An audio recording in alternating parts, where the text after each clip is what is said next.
Zee 24 तास एक पाऊल पुढे. रोकटोक मध्ये ब्रेक नंतर पुन्हा एकदा स्वागत. आम्ही लोकांना पण हेच विचारलेलं आणि लोकांना बघूया काय वाटतं ते की तिकीट वाटपात नातीगोती आणि पैशाला सर्वात जास्त महत्व दिलं जातं का. कारण लोकांची भावना आहे, बऱ्याच लोकांना असं आपल्या स्क्रीनवर आहे की 97% म्हणजे 97% लोकांना वाटतंय होय, ज्या पद्धतीने तिकीट वाटप होतं तिथे नातीगोती आणि पैशालाच महत्व दिलं जातं. नाही म्हणणाऱ्यांची संख्या अतिशय कमी आहे, नगण्य आहे, 3.33. म्हणजे बऱ्याचशा लोकांना वाटतं की ज्या पद्धतीने तिकीट वाटप होतं ते बरोबर होत नाही, नातीगोती पैशाला यालाच सर्वात जास्त प्राधान्य दिलं जातं.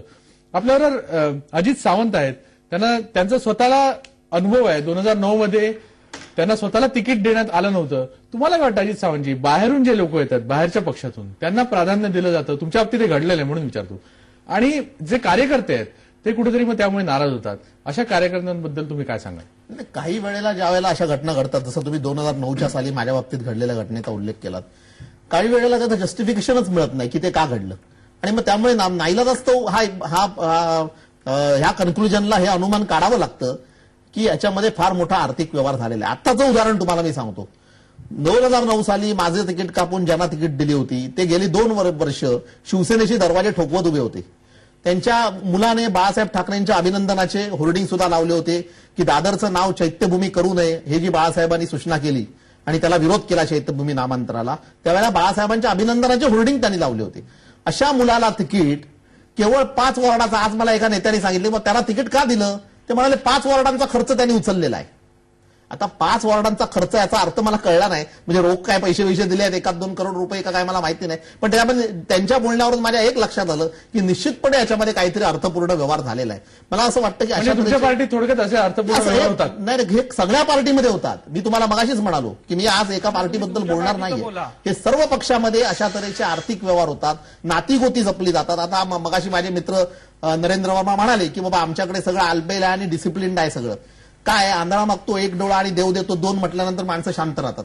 काँग्रेस पक्षातल्या कार्यकर्त्यांनी जो त्याग केला त्याच्यावरती त्यांच्या शिस्तीचा इमला, 58 लोकांच्या शिस्तीचा इमला जो आहे तो त्यांचा उभा आहे.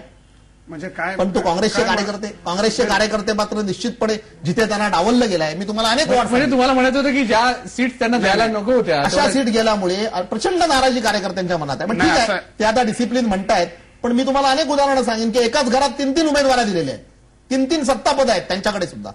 पण तुम्ही म्हणता तसं काही कारण असू शकतं, त्याला मग काय, त्याला दहशतवाद म्हणा किंवा त्याला शिस्त म्हणा किंवा त्याला त्यांची कंट्रोल ठेवण्याची हातोटी म्हणा, पण ते आज तुम्ही म्हणालात तसे माझे मित्र नरेंद्र वर्मा हे खुश आहेत. मला त्यांच्याबद्दल आनंद आहे आणि मी त्यांना सदिच्छा देतो. असं आहे सावंतजी, आपण म्हणाले काय, आपण इथे उदाहरणं दिली, परंतु आज ही जी आघाडी झाली, या आघाडीमध्ये लोकशाही आघाडी, त्यामध्ये मुंबई शहराचा विकास व्हावा, दोन्ही पक्षाचे श्रेष्ठी, संबंधित ज्येष्ठ नेते, काही टक्केवारी कार्यकर्त्यांमध्ये नाराजगी असते, त्यामध्ये दुमत नाहीये. मी परत रिपीट करतोय की महानगरपालिकाची निवडणूक ही शेवटची निवडणूक असते. कार्यकर्त्यांमध्ये एक अपेक्षा असते. नरेंद्रजी ते स्पेसिफिक म्हणाले की एकेका घरात 3 उमेदवार तुमच्या पक्षात पण शेवटी दिलेले आहेत, म्हणजे कुठेतरी बायसनेस, म्हणजे जो कार्यकर्ता असतो त्याला तिकडे पण न्याय मिळत नाही. तुमचा कार्यकर्ता का बंड करत नाही याची कारण जास्त तुम्हाला माहित असेल. मुंबई महानगरपालिका निवडणुकीमध्ये 58 वॉर्डपैकी 52 वॉर्ड आम्ही घोषित केले, काल जाहीर केले. कुठेही एका घरामध्ये 3 उमेदवार दिले गेलेले नाही.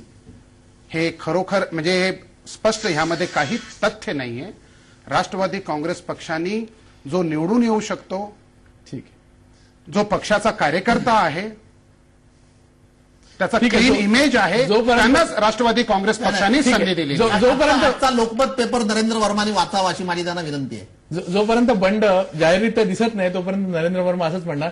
पण त्याआधी दरेकरजी, मला तुम्ही सांगा की आताच तुम्ही नितीन भोयर यांचं ऐकलं की ते म्हणतात की जर कार्यकर्त्यांना ज्या तिथे माणूस राहतो त्याला जर न्याय मिळत नसेल म्हणून हे केलेलं बंड आहे आणि म्हणून हा पक्ष मला नको आहे, अशा पद्धतीचे सूर जेव्हा उमटतात किंवा तुमची गाडी जेव्हा रोखली जाते तेव्हा तुम्ही काय म्हणाल? कारण सर्वात जास्त मनसेमध्ये हे बघायला मिळाले. जसं नरेंद्र वर्मा म्हणतात की आमच्या पक्षात एकही असं उदाहरण नाही. बोला.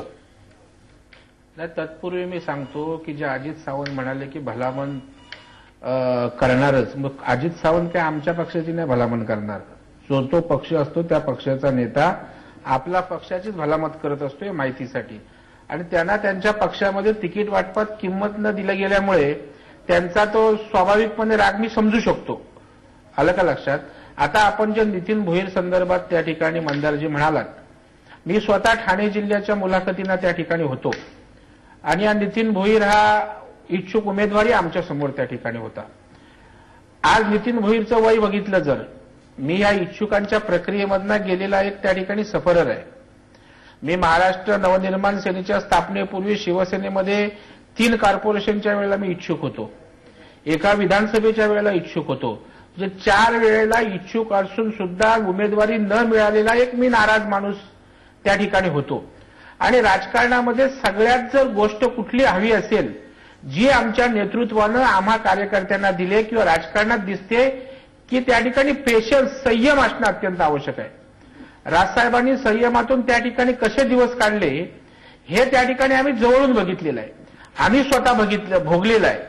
आणि त्यामुळे नितीन भोईर सारखा एक होतकरू कार्यकर्ता, त्याचं वय जर आपण पाहाल तर त्याने अशा प्रकारचं वक्तव्य करण्याचं त्याचं वय नाहीये. आणि पक्षाच्या प्रक्रियेत काम करू शकतो, पक्षाचं संघटनात्मक काम करू शकतो, समाजाला दिशा देऊ शकतो. यावेळेला निवडणूक तिकीट नाही मिळाली, पुढच्या वेळेला मिळू शकते. आणि केवळ तिकिटासाठीच राजसाहेबांनी पक्ष काढलेला नाही, हे मूळ समजून घेणं अत्यंत. म्हणजे आता एका ठिकाणी 10 इच्छुक असल्यानंतर एकाला तिकीट मिळाल्यानंतर 9 जणांनी त्या ठिकाणी काय करायचं? अशा वेळेला पक्ष नेतृत्वापुढे सुद्धा त्या ठिकाणी अडचणी निर्माण झालेल्या असतात. म्हणून तर या राज्यामध्ये असा एकदाच प्रयत्न झालाय की रवींद्र नाट्य मंदिरामध्ये जो इच्छुक उमेदवारांचा मेळावा झाला त्यावेळेला राजसाहेबांनी जे भाषण केलं ते अत्यंत संवेदनशील आणि भावूक होतं. त्यांनी सांगितलं की या ठिकाणी मी इच्छुक उमेदवारांना काय सांगू, त्यांच्या घरातल्या आई वडिलांना, त्यांच्या मुलाबाळांना काय सांगू की तुमचे वडील परीक्षेत नापास झाले, तुमचा मुलगा नापास झाला, तुमची मुलगी नापास झाली, माझ्या नवऱ्याला मार्क्स कमी तर मिळाले नाहीत ना, माझ्या मुलाला मार्क्स तर कमी मिळालेत ना, कुठं नेमका कमी पडला? आणि अशा वेळेला 10 सहकारी जेव्हा माझ्याबरोबर असतात त्यावेळेला मी एक निवडत असतो, तेव्हा 9 जणांविषयी त्या ठिकाणी स्नेहभाव असणारा, भावूक असणारा आमचा नेता आहे. आणि त्याच्यामुळे त्या ठिकाणी जाहीरपणे त्या इच्छुकांची न उमेदवारी मिळणाऱ्यांची माफी मागितली. दरेकर एवढं तुम्ही सांगताय, पण त्यांचं म्हणणं आहे की बाहेरून आलेला उमेदवार आहे त्याला जे प्राधान्य दिलं जातं त्यामुळे त्यांची नाराजी आहे. आपण मंदारजी, माझं अत्यंत तुम्हाला या ठिकाणी आव्हान आहे आपल्या माध्यमातून, महाराष्ट्र नवनिर्माण सेनेची यादी आपण त्या ठिकाणी काढा. त्या यादीमध्ये मला सांगा बाहेरून आणलेल्या कोणाला उमेदवारी त्या ठिकाणी दिलेली आहे.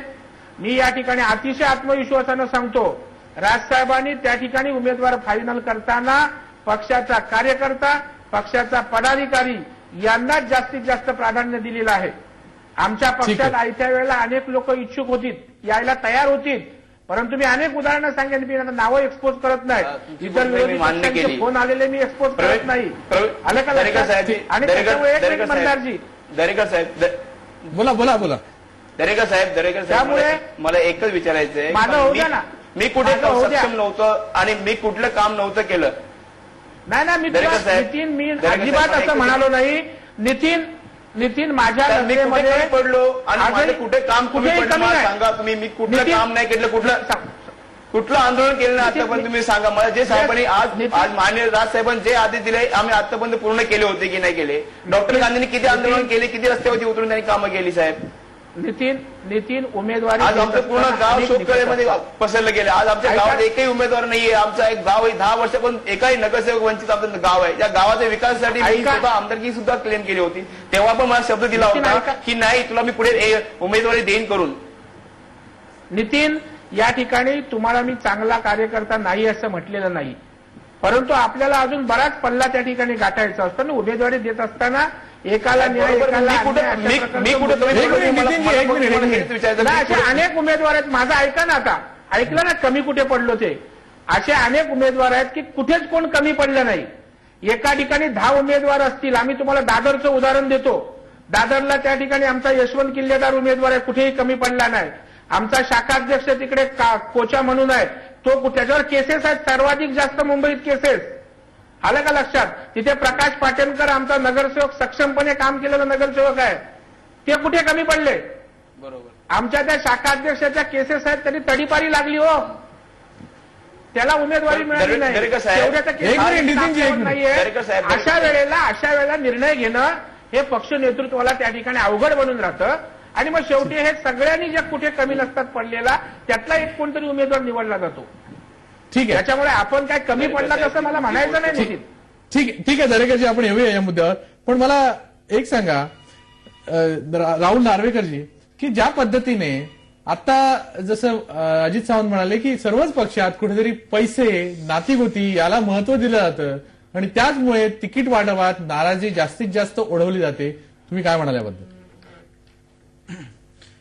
अजित सावंतजींनी जे वक्तव्य केलं ते बहुतेक निश्चितपणे त्यांच्या पक्षाबद्दल केलं आणि याबद्दल त्यांनी जाहीरपणे यापूर्वीही सांगितलं आहे. आणि काँग्रेस पक्षाचे प्रवक्ते असल्यामुळे मला वाटतं ते काँग्रेस पक्षामध्ये काय चालतं याच्याबद्दल त्यांना जास्त माहिती असेल.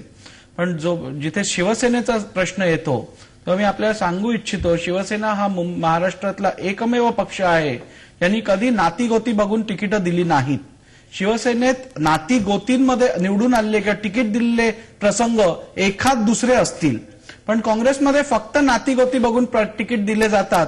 आणि हे फक्त महाराष्ट्रापुरतं नाही तर संपूर्ण देशात तुम्ही बघितलं. आज पार्लमेंटमध्ये हे जे म्हणतात यंग ब्रिगेड जी आहे पार्लमेंटमध्ये, 80% यांचे खासदार जे नवीन निवडून आले आहेत ते कोणाचे ना कोणाचे मुलं आहेत किंवा पुतणे आहेत किंवा भाऊ आहेत किंवा बहिणी आहेत. असं असल्यामुळे काँग्रेसमध्ये निश्चितपणे ही प्रथा चालते, पण शिवसेनेत या प्रथेला कधीच वाव दिला गेला नाहीये आणि दिला जाणार नाही.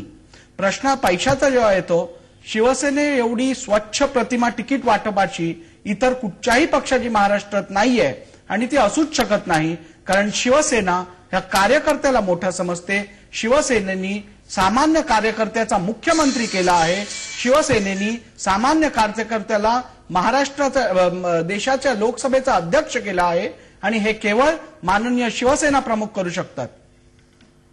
ठीक आहे, आपण या मुद्द्यावर येऊया. कारण तुम्ही जे शिवसेनेबद्दल सांगताय ते ऐकायला बरं वाटतं, पण ते सत्य परिस्थिती आहे का? शिवसेनेत जेव्हा नाराजी होते, जेव्हा तुमचे लोक काँग्रेसमध्ये जातात, मग त्यांची काय कारणं असतात? या कारणांवर पण आपण येऊया एका ब्रेक नंतर. घेऊयात एक ब्रेक. झी 24 तास, एक पाऊल पुढे.